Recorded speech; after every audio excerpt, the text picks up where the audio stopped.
La pression du résultat, la menace d'un licenciement, voilà quelques-uns des ingrédients du burn-out. C'est le mot d'origine anglo-saxonne qui qualifie l'épuisement psychologique et physique que subissent certains salariés. Témoignage ce soir recueilli par Isabelle Bechler et Alexandre Moncaillot. Deux cadres supérieurs brisés par le surcroît de travail. Olivier, 48 ans, contrôleur financier dans l'équipement auto. Sandrine, 50 ans, qui dirigeait un service de santé administratif dans le social. Tous deux ont disjoncté il y a 3 ans. Ils ont souffert d'épuisement au travail, ce qu'on appelle un burn-out, quand le cerveau et le corps n'en peuvent plus. Je réapprécie ce genre de moment aujourd'hui parce que je me suis beaucoup repliée sur moi-même, donc je faisais un peu mon ours dans ma caverne. Mais maintenant, non, j'ai repris plaisir à faire la cuisine, chose que je ne faisais plus non plus alors que j'ai toujours aimé faire la cuisine. La charge de travail s'était accumulée graduellement sur les épaules de Sandrine. Et son mal-être, elle ne pouvait pas le partager avec ses proches. Jusqu'à son premier malaise, voilà 3 ans. Mon médecin traitant me connaissant bien m'a alertée. Sandrine, je pense que là, tu vas dans le mur, il faut que tu lèves le pied, mais ça, je n'étais pas prête à l'entendre.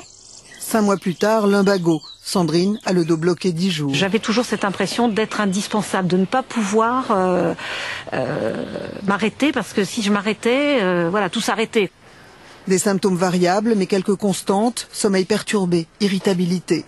À ma grande surprise, je suis tombé sur des dossiers que j'avais traités 3 fois de suite parce que j'avais oublié que je les avais déjà traités. Un jour, je me suis présenté au bureau, j'avais oublié mon badge et je n'arrivais plus à me souvenir quel était le nom de mon chef ni de mon service. À la fin, il y avait des signes beaucoup plus inquiétants comme des crises d'angoisse. 1 mois d'arrêt et quelques antidépresseurs plus tard, Olivier retourne travailler, culpabilisé, débordé, toujours surchargé, jusqu'au très gros malaise. Le burn-out, c'est vraiment une implosion. Je suis devenu livide et mes collègues m'ont dit « Olivier, ça ne va pas ?» J'ai dit « Non, ça ne va pas. » Vous avez comme une soupape de sécurité. Hop, soupape de sécurité. Tout d'un coup, j'ai eu comme un peu un flash, me dire « Je peux plus, c'est trop dur, je peux plus. Il faut que tout ça s'arrête. » À ce jour-là, j'ai pris des médicaments dans ma pharmacie, ma voiture, et je suis partie parce que je voulais en finir. Je suis restée 3 jours à l'hôpital et quand je suis sortie, le médecin m'a proposé de m'arrêter. J'ai dit non, je ne veux pas m'arrêter. J'ai vu mon mari tellement choqué, malheureux, mes filles aussi, donc je me suis dit il faut que je reprenne une vie normale tout de suite. Mais bien sûr, rien ne s'arrange, la fuite en avant continue. Et quelques semaines plus tard, après une réunion trop orageuse... Quand je reviens dans mon bureau, j'ouvre la porte et je vois les fenêtres et je me dis je saute. Bien souvent, l'entourage est impuissant face à cette détresse. J'ai qu'une sœur et je l'adore, vous comprenez. Donc, j'ai pas du tout envie qu'il lui arrive quoi que ce soit. Quand on voit que ça a l'air un peu de s'arranger, on relâche un peu son soutien, et puis alors ça recommence. Alors là, ça y est. Là, après, on ne sait plus quoi faire. On est un peu perdu. Mon cerveau est abîmé. Le premier travail, c'est de l'accepter.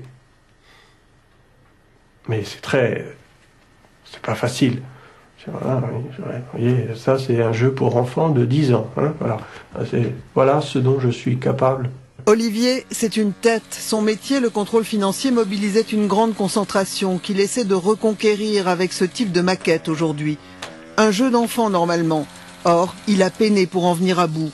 Voilà où l'a mené le surmenage entre marteau et enclume professionnelle. 3 ans après, Olivier se met au vert de temps en temps pour se reposer les neurones. Votre psychiatre sait qu'il y a la falaise là ? Oui, il a vérifié, il m'a dit vous n'allez pas faire de bêtises. Non, j'y viens tous les étés et bon. Après 6 mois végétatifs au fond du trou, Sandrine a décidé de prendre son travail moins à cœur. Aujourd'hui, elle fait de la sophrologie et attaquera le théâtre en septembre. C'est